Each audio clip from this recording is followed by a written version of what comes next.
Eu não sei se os irmãos assistiram ontem, nós tivemos a ministração da conferência online, né, dos Kids, foi um mover, uma bênção de Deus. As irmãs foram muito impactadas. Se você não assistiu, acho que deve estar ainda disponível, né?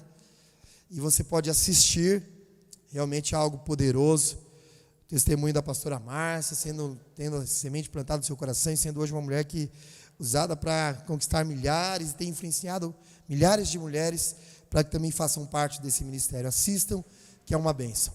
Quero lembrar os irmãos que o pastor Wilson, todos os dias, 10 para meio-dia, continua firme na oração, orando por cura, orando por direcionamento de Deus, orando pela provisão do Senhor. Todos os dias, 10 para meio-dia, ele tem uma palavra e um tempo de oração, dura ali 20, 25 minutos. Se você pode, onde você está, no seu trabalho, pare esse instante, conecte-se a ele para estar junto orando. E também quarta-feira, toda quarta-feira, ele tem uma palavra às 20 horas, né, no discipulado, para todos os irmãos assistirem. Então você pode assistir na sua casa e vai ser uma bênção para a sua vida. O pastor Aloísio continua ministrando o curso de Apocalipse, todos os dias, às 20 horas, né? Então também tem sido uma grande bênção. Você vê, a igreja do Senhor não para. Nada pode parar esse mover sobrenatural de Deus. Amém, irmãos? Eu sou grato a Deus por isso, por fazer parte de uma igreja gloriosa. Essa semana, antes de eu compartilhar a palavra com você, eu tenho alguns amigos pastores e a gente compartilha algumas coisas e eu ouço, vejo, leio, o que é bom eu guardo, o que não é eu jogo fora. E uma pessoa mandou uma ministração de um pastor dizendo: olha, nós perdemos, a igreja perdeu para a pandemia, a igreja perdeu para isso e tal, e tal, tal, tal. E ele falou, e aí eu fiz um comentário e disse assim: olha, que bom que você se incluiu nisso, né? Que você não fez só uma crítica à igreja. Mas eu disse para ele assim: só que tudo isso que você está falando não é verdade, porque a igreja não perdeu. Muito pelo contrário. Deus tem uma forma de agir para cada tempo, né? Para cada momento, para cada situação. Às vezes as pessoas querem pegar uma unção, um momento do passado, de algo que Deus fez no passado, e querem que ela seja replicada hoje. E isso não vai acontecer, porque é um novo tempo, um novo momento, um novo povo, e Deus tem uma palavra específica para cada povo, né? Específico. E é importante a gente entender o tempo e o modo de Deus trabalhar na nossa vida. Talvez você esteja olhando também com essa visão, achando que, puxa vida, não paramos. Muito pelo contrário, nós temos vivido momentos importantíssimos. Eu acho que nunca foi falado tanto sobre a volta de Jesus, pelo menos não, né, ao meu conhecimento, no tempo que eu sou cristão, como nós temos falado nos dias de hoje. Nunca as pessoas têm perguntado tanto sobre o arrebatamento como elas têm perguntado nos dias de hoje. Quantas pessoas estão preocupadas? Quantas pessoas estão se convertendo, né? E esses dias a gente ouviu um testemunho de uma pessoa testemunhando que ganhou alguém para Jesus, e essa pessoa que foi ganha para Jesus, dizendo: você tem noção do que você fez? E ela falou assim: o quê? E aí ele falou assim: você livrou a minha alma do inferno. E foi nesse tempo. Então, às vezes, nós estamos perdendo a oportunidade que Deus está nos dando. Deixa eu falar uma coisa para você, meu irmão.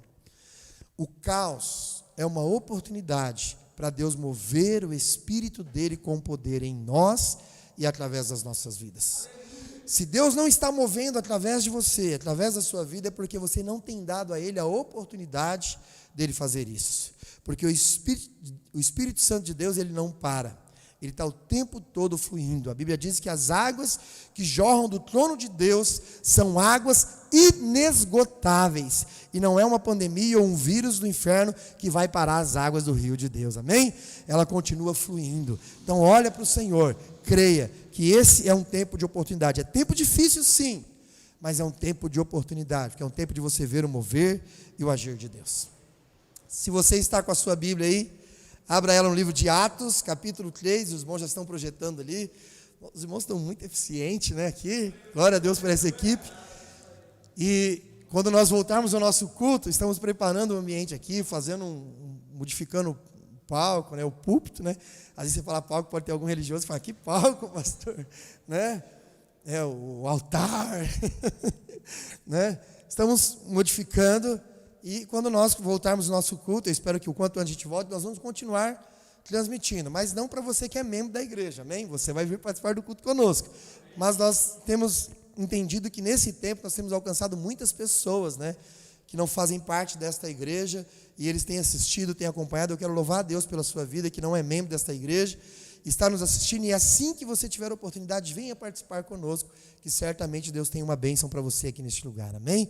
A igreja Videira de Jandira é o lugar onde Deus ordena a bênção e a vida para sempre, aleluia. Atos capítulo 3, versículo 1 ao 12, eu estou dando esse testemunho falando isso, porque essa semana a pessoa mandou o WhatsApp: pastor, já voltou o culto aí em Jandira? Eu falei: por quê? Ainda não. Eu falei assim: é porque eu tenho uma pessoa para mandar para ir, né? Então eu creio que quando nós começarmos, muita gente vai vir, vai ser um grande mover, aleluia. Atos capítulo 3, o verso 1 ao 12, eu vou ler, os irmãos acompanhem, diz assim: Pedro e João subiram ao templo para a oração da hora 9. Era levado um homem coxo de nascença, o qual punham diariamente à porta do templo. Aí onde você está, repita: punham diariamente à porta do templo. Olha para a pessoa que está perto de você, se tiver alguém, diga assim: todos os dias. Ele era colocado à porta do templo. Continua a leitura, diz assim: chamada Formosa, para pedir esmola aos que entravam. Vendo ele a Pedro e João, que iam entrar no prédio, implorava. Eu falei prédio, mas é templo. Oh Deus, me ajuda. Prédio é nosso dizer, é templo. Velho aqui ainda está com os costumes do Velho Testamento, né? Bem? Aleluia. Oh Deus. Implorava que lhe dessem uma esmola.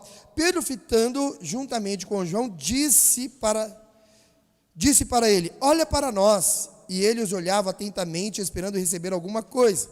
Pedro, porém, lhe disse: não possuo nem prata nem ouro, mas o que tenho, isso te dou. Em nome de Jesus Cristo, o Nazareno, anda. E tomando pela mão direita, o levantou, e imediatamente os seus pés e tornozelos se firmaram. De um salto se pôs em pé, passou a andar e entrou com eles no templo, saltando e louvando a Deus. Viu todo o povo a andar e a louvar a Deus, e reconheceram ser ele o mesmo que esmolava sentado à porta formosa do templo, e se encheram de admiração e assombro, por isso que lhe acontecera. E apegando-se a ele, Pedro e a João, todo o povo correu atônito para junto deles, no pórtico chamado Salomão. À vista disto, Pedro se dirigiu ao povo dizendo: israelitas, por que vos maravilhais disto? Ou por que fitais os olhos em nós, como se pelo nosso próprio poder ou piedade tivéssemos feito andar? Feche seus olhos. Pai, nós cremos na Tua palavra, ela é a expressão da verdade para as nossas vidas. Não existe nada, absolutamente nada registrado no livro sagrado que não seja para nos ensinar, para nos levar a viver de forma profunda, de forma eficaz, cada uma das suas promessas para as nossas vidas. Por isso eu peço a Ti, ó Deus, que o Teu Espírito, Senhor, nos leve agora, Pai, na compreensão, na revelação da Tua palavra em nome de Jesus. Que cada pessoa que me ouve, que me assiste nesse momento, receba a palavra revelada em seu coração, e que essa palavra produza frutos, muitos frutos, Senhor, na vida dos meus irmãos, na minha vida, na vida de todos nós, em nome de Jesus. Amém e amém. Glória a Deus, aleluia. Eu particularmente fui muito abençoado com esta palavra, porque eu gosto dessas manifestações do poder de Deus e da maneira como Deus trabalha. E as pessoas com que, deixa eu fazer só um parênteses aqui, João ele disse que se fosse registrar todos os feitos que Jesus fez em seu ministério, não ia caber na Bíblia, ia precisar de muitos livros para que fossem registrados. Mas eu creio, particularmente eu creio, que todos os que foram registrados têm um objetivo específico, né? É de realmente nos ensinar e nos levar a crer nesse poder transformador do Espírito Santo de Deus, da vida de Deus, do fluir do Senhor para as nossas vidas. E aqui nessa história está mais uma forma do Senhor nos ensinar. Sabe que uma das coisas mais importantes na vida é a gente parar para fazer uma autoanálise, avaliar as nossas vidas, meditar naquilo que nós estamos vivendo, né? É muito importante você analisar as circunstâncias da sua vida. Um dia desses, eu compartilhava com os irmãos da liderança, e eu fiz uma ministração sobre objetivo e consequência, Por que é importante a gente avaliar? Para ver se nós estamos vivendo o objetivo, se eles estão sendo alcançados, se as consequências que nós estamos vivendo é de fato aquilo que nós temos buscado, ou se nós estamos vendo consequências por não ter vivido de forma como deveríamos dentro do propósito de Deus. E aqui nós podemos avaliar dessa forma, porque a vida precisa ser avaliada de forma que você compare com aquilo que Deus prometeu para você. Então, quem tem o hábito de avaliar, quem tem o hábito de olhar, de fazer sempre uma autoavaliação, vai sempre conseguir compreender se está vivendo ou não a vida que Deus tem para ele. Ele vai tirar as conclusões e vai aprender muito com isso, tanto avaliando a vida dele, como avaliando a vida das outras pessoas. Então, o que é importante? É você avaliar a sua vida para nunca viver aquém daquilo que Deus tem para você. Para nunca viver aquém das promessas do Senhor. E hoje o que mais vemos são pessoas vivendo aquém, longe das promessas de Deus, distante das promessas do Pai, sem desfrutar de todas as bênçãos que foram conquistadas na cruz do Calvário. Então é muito ruim para qualquer pessoa viver uma vida pior, viver uma vida ruim, sendo que Deus tem uma vida melhor para ela, sendo que Deus tem uma vida abundante, né? Então é importante você avaliar e meditar nisso. Muito importante. Eu creio piamente que nós somos criados por Deus para ver um propósito específico. Domingo passado foi falado sobre isso. Eu tenho um propósito, você tem um propósito, todos nós temos. E é importante você ver isso. Eu estou ou não vivendo o propósito de Deus. O pastor hoje fez uma comparação que é muito ruim você, por exemplo, tentar pregar um prego em uma madeira usando uma chave de fenda, uma vez que você tem um martelo. Você tem um martelo para usar, então a ferramenta apropriada para pregar o prego é o martelo e não uma chave de fenda. Pode ser que até você consiga pregar, mas você vai ter muito mais trabalho, vai ter muito mais dificuldade. Quando você usa as ferramentas certas, as coisas fluem de forma natural.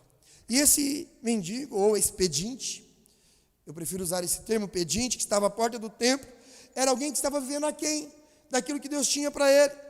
Ele era alguém que chegou à porta do templo, ele era alguém que fazia parte daquela turma do quase. Por quê? Porque ele quase entrou na porta, quase entrou no templo. E existe uma turma do quase sempre, né? Quase me casei, quase concluí a faculdade, quase consegui um bom emprego, quase fiz isso, quase fiz aquilo, e a pessoa nunca conclui nada na vida, ou nunca vai adiante daquilo que Deus tem para ele. Quase prosperei, eu quase consegui fazer, mas não deu. E esse pedinte, ele chegava todos os dias na porta do templo, mas ele não entrava. E o templo aqui tinha um significado muito importante para eles, porque fazia parte de uma promessa, de uma aliança que eles tinham com Deus. Era a casa de Deus. Todo judeu sabia, ali havia feito uma promessa. Quando o templo foi erguido, Deus fez uma promessa, Deus deu uma palavra, de que todas as vezes que alguém entrasse ali, orasse, clamasse ao Senhor, ele seria ouvido por Deus e Deus os responderia. Então, para os judeus, estar dentro do templo era sinônimo de ter comunhão com Deus, era sinônimo de ser abençoado por Deus, era sinônimo de ter os seus pecados perdoados por Deus, era sinônimo de resolver os seus problemas diante de Deus. Mas esse homem em particular, que também era judeu, ele não entrava. Ele ficava esmolando na porta do templo. E pior do que isso, ele dependia daqueles que entravam dentro do templo e desfrutavam do mover de Deus. Desfrutavam.